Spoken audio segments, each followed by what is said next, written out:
What's going on, you guys? We're here with Treasure Box Gaming. You already know. We're all representing. It was good. And we're here with our 5th place competitor from the Spokane Regionals.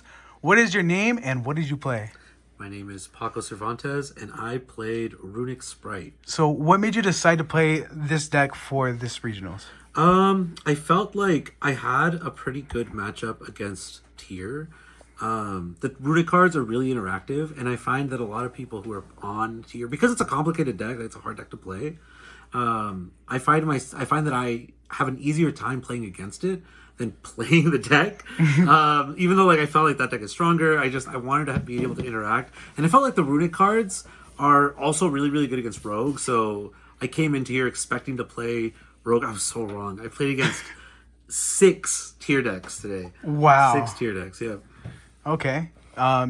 Before you start out the deck profile, do you want to do some shout outs? Yeah, of course. Shout out to my team, Treasure Box Gaming. Shout out to the boys, the Mighty Nine, the testing group, anybody who I was testing with. There was actually 5 of us talked today, which is incredible. Shout out to my boy Kevin Tong over there. Look at him. He got the Samus. Look at this guy. Oh my god. There's no way. Yeah, he knows why. He knows why. But yeah. If you know, you know. Yeah. Super happy to be topping with my friends. Nice. Let's go ahead and get to the deck profile. Yeah. So I have 3 Swap Frogs, Ronin. Can't go without it, bro. Last tournament. Blue, Jet, Red, and Carrot. I decided not to play Pixies. I found that the only time that I would be using it is defensively, just because I don't get a battle phase very often. And so I decided to go 2 Hyperia. I wanted to play as close to 40 as I could.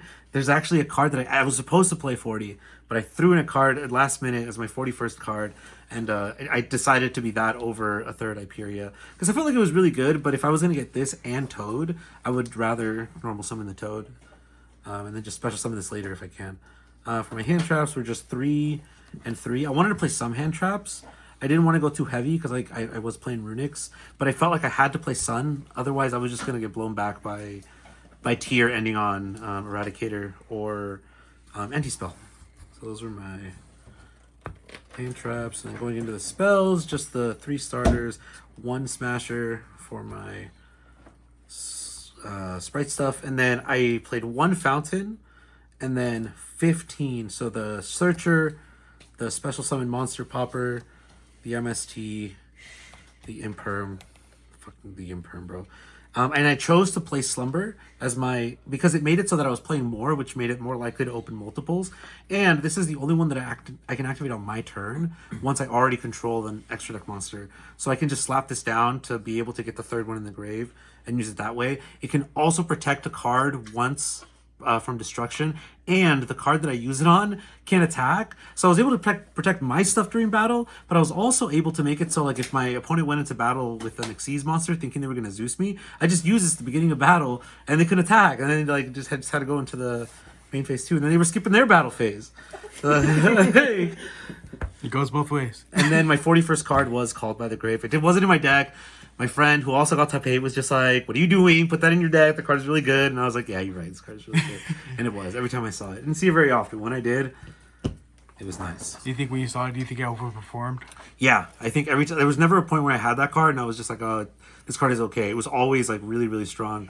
Hand traps, it's always really nice to be able to hit the annoying. Some people still play Ash. It's nice to be able to just be like, nah, bro.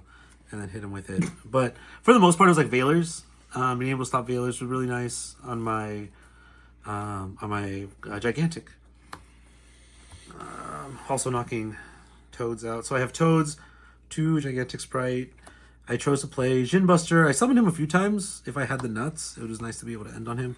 Onibi Maru, I didn't summon this guy once. Maybe I just didn't think to, but 3 Elves. I was gonna grind. I knew this was gonna be a tournament where no matter who I played against, I was fighting for my life.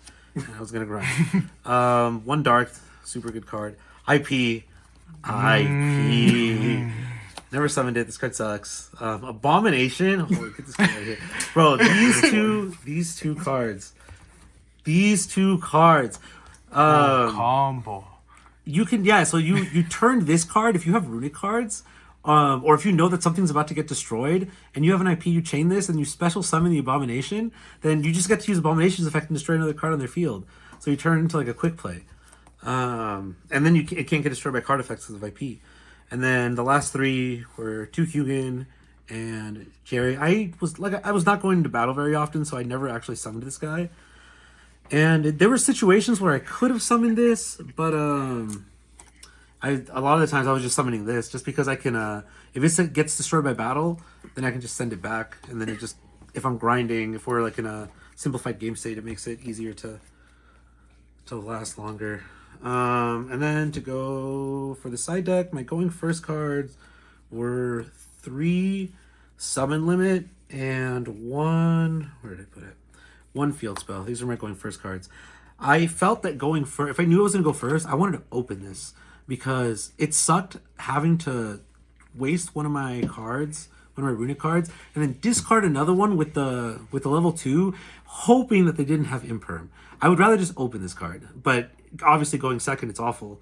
But yeah, so I was citing this as my going first, and then 3 summon limits.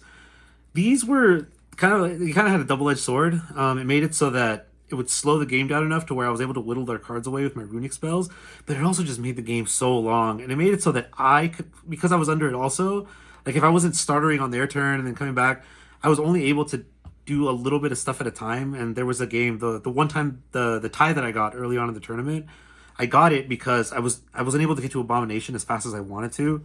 And then by then there was just such little time left. I had lost game 1, so I had to win that one. The guy just was not conceding, even though like I had complete control of the game. He was able to make enough every turn to where it was like wasting my stuff, and we ended up just drawing that game. So double-edged sword, but I felt like there were games where I flipped this that I would have lost if I didn't get it. So plus I can't play like other going first blowouts like Sanctum just because I don't have a battle, so I don't really get to capitalize on it. So it was the best one that I could think of. Cosmic for the back row decks, I guess, that I didn't play. Like I said, 6 tier, 1 Runick. The best hand trap going second. Well, second best hand trap going second. It was really good. I was actually able to force this out a lot on my turn. Like if they were going and I felt like there was no real place where I could gamble them where it was like super impactful, or if I drew it as a 6th card, because of like my Runick cards do things to them without having me having to put stuff on board, I'd be like Runick, the one that destroys a special summon monster, and they'd be like, oh yeah, activate Toad, and I'd be like, yeah, you do Gamma. I guess my first opponent, he ended on the bomber dragon play, and I just special summon swap by discarding one right into his zone link, and I was like, that triggers, right? It's mandatory, and he's like, yeah, and he had a Kaleido Heart, so we send our cards to the graveyard, and he's like, activate Kaleido Heart, and I was like, hey, you do Gamma. And then at that point, his toes off the field. Yeah, I was able to get rid of all his monsters using his own card. I play this because it's a tuner, and then I play the actual best going second hand trap. This card is like Maxi, like Tristan Bridges told me that. Mr. Original Winner over here. And the reason is because like especially against tier, their monsters are so big that they're just like giving you all these life points that it makes it really hard for them to kill you. And that's why we play that card. Especially because you need more turns in Runick as well, right? Yeah, because I don't have a battle phase, so like me having a bunch of life points makes it so that I could just play. Like I don't have to be afraid. But so I think the question that everybody watching this deck profile is going to have for you is going forth with the new Yu-Gi-Oh ban list going into effect this Monday. What changes do you think you would make into this deck going into that? Well, the first thing I would like to do is continue trying to play Toad. I at least haven't tested it, and I know that I can end with Toad still. It's just a lot more difficult, and because if I can play Toad, then I will. But if I can't, then I don't mind cutting it out. Like.